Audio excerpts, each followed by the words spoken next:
চল দেখি কিছু টাকা নি লইতে পারি, ঈদের দিন ঘোরাঘুরি করাম না, ঠিক আছে?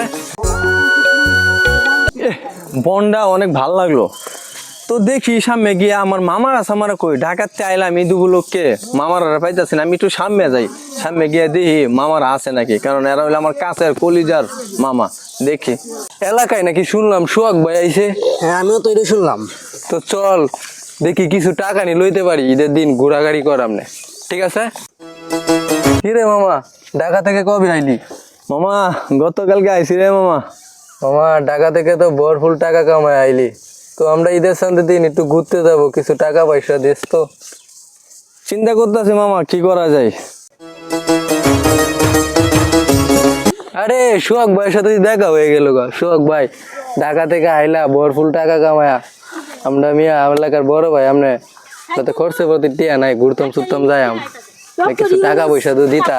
হ্যাঁ হ্যাঁ, আমি তো বলছিলাম দেখি টাকা আছে দিতে পারবো তো, সমস্যা নাই, চিন্তা একটু করি, একটু একটু আমার সময় দিই একটু। ভাই কিছু টাকা দিলে মানে আমরা এই যে কক্সবাজার গেলাম হলে একটু, আমরা বড় ভাই আছে, ছোট ভাই আছে, তোরা তো জানোস আমি ঢাকা মোটামুটি ভালো টাকা ইনকাম করি, ঠিক আছে?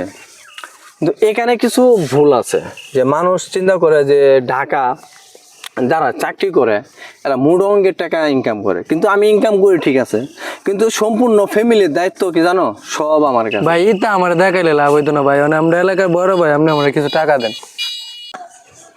ভাইরে তোরা তো এলাকা ছোট ভাই, ঈদে আমি আসছি ঠিক আছে, ঈদে সবার সাথে একটা ভালোবাসা থাকে, কিন্তু টাকার বিষয়টা আমি বলি, তুই তো জানোস আমার ফ্যামিলিতে আমার বাবা নাই, যে আমি ঢাকা অনেক টাকা ইনকাম করি, কিন্তু আমার এই সম্পূর্ণ ইনকামটা আমার লাগে কেমন লাগে, যেমন যে টাকা ইনকাম, এই টাকা ইনকামের উপরে আমার ফ্যামিলিটা সুন্দরভাবে চলে, তো মানে আমি এই ইনকামের উপর দিয়া আমার পুরা ফ্যামিলি চলে, আমি আদার্স যদি কাউকে টাকা দিই তো ভাই আমার চলার মতো একবারই টাকা থাকে না, ইনকাম করি ঢাকা, ঠিক আছে মামা?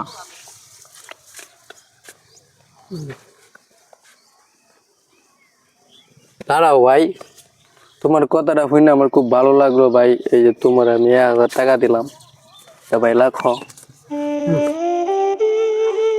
শুন, টাকা থাকলেই সুখ কেনা যায় না, আর টাকা দা কোনোদিন সম্মান পাওয়া যায় না।